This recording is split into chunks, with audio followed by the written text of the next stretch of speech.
Alright, just wanted to talk a little bit about what I'm going to play for Season 4 going up. Um, I don't really understand 100% what I'm doing, so don't copy what I'm doing, probably.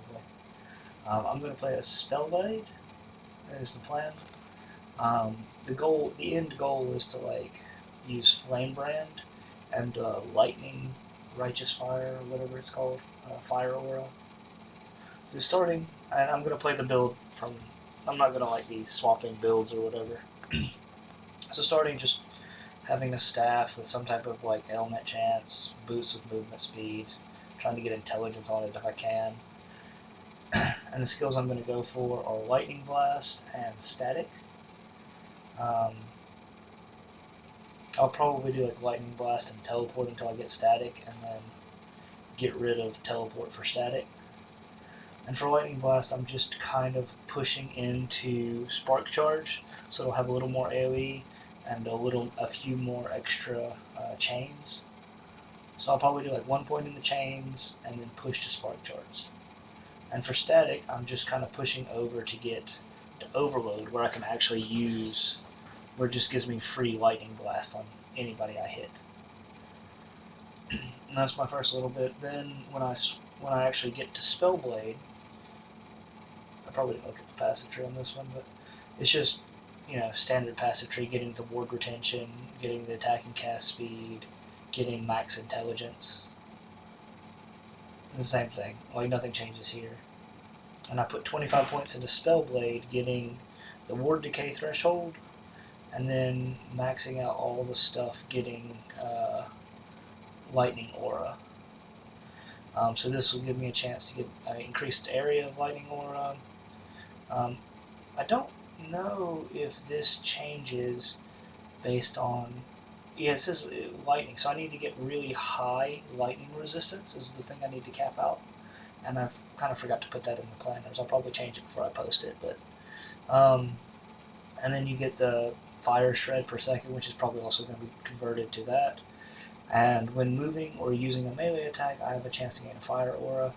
And so at the beginning, it's just going to be whenever I'm moving, and I'm going to be constantly running around. For skills, we'll be putting skills into, we'll go into Flame Ward to get the additional damage. We don't actually need this because we're actually going lightning thing there, and we'll be moving towards the extra charge after that. And we'll get enchant weapon, so we can get 2 flame wards per second.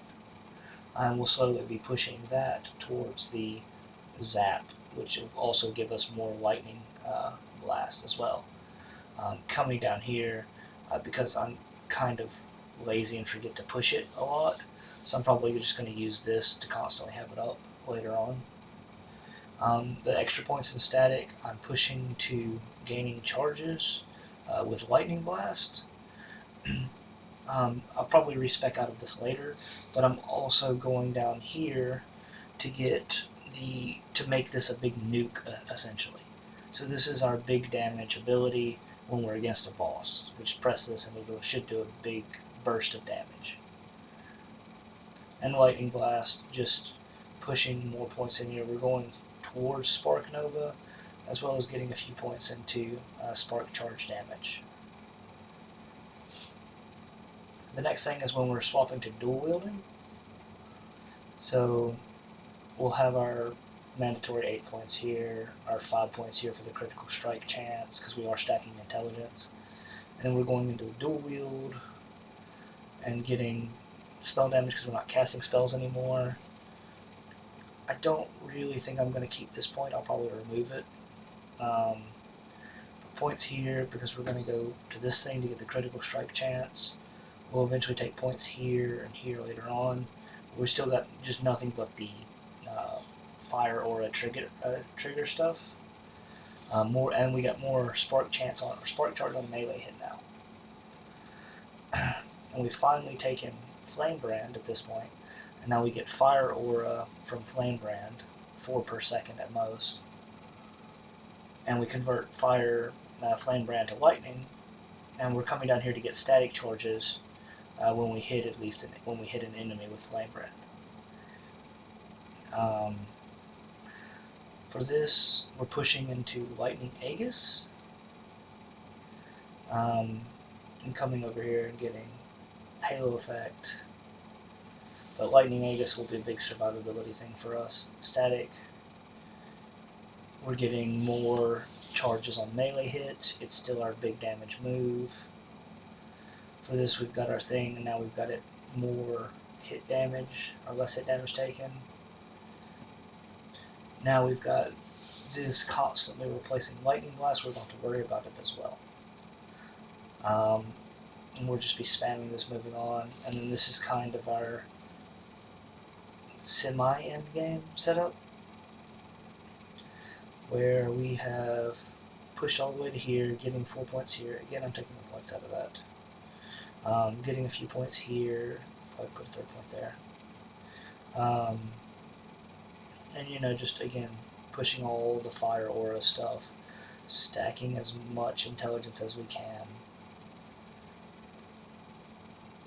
And then for the skills, we've got, you know, as much extra spark charge damage as we can for now. Almost 100% chance on the Spark Nova to get an additional damage. Blind on this when it procs, getting Lightning Aegis. Pushing more points down here to get the more chains from our Overload Lightning Blast. Eventually we want to go into this to where it'll chain off of us, so it becomes a big single target damage thing, and therefore, like our flame, our aura and our spark charges becomes our AoE damage, like our clear. Maxing out these, getting this ward retention, picking up this because I want to be lazy. I don't want to have to press this button constantly. And then for this, kind of slowly pushing into here, getting this damage. I might want to put more points here. I don't know.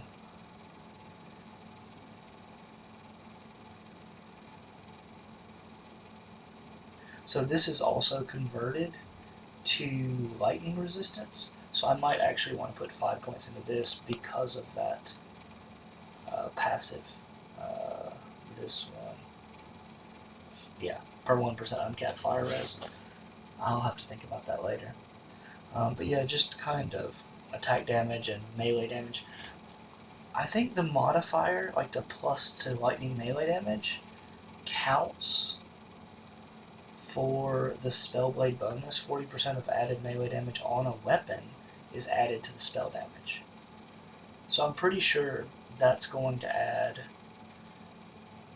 like, we'll have like 60 melee damage essentially, and about, 24 of that will go to spells. So we'll have 48 base spell damage from this. But yeah, that's the build I'm planning on playing. The end game version would look more like this, taking Dragon's Claw. So we would go into this passive, just unspecced frostclaw, having a chance to hit. And whenever frostclaw hits, if it crits, it has a chance to proc lightning blast. So just an additional chance to have lightning blast proc. This also has a lot of spell damage and melee damage on it, as well as all resistance, which is nice. Going into Enigma, as well as Volatria set with this, and then two-piecing this to get +2 to fire, lightning, and cold spells.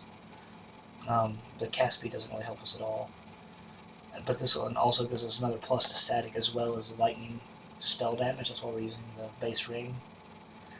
Twisted Heart, getting intelligence on it, intelligence, a chance to apply spark charge, firebrand, intelligence, and yeah. So that's the kind of idea. I don't know anything about the idols. I'm just putting lightning spell damage on the idols for now, and then spark charge on hit is the one out. The real thing that really matters on this, none of these matter except for the spark charge on hit, and the altar we want is one that increases Weaver enchantment. So if you have a spark charge, it doesn't matter whatever other affixes you get, as long as you get that. At least how I think the build is going to go. Anyways, We'll see how it goes. It might be shit. And it's probably going to be shit since I don't play enough last teapot. You have any ideas for the build or anything you think I could fix? Let me know. Build planners are in the description.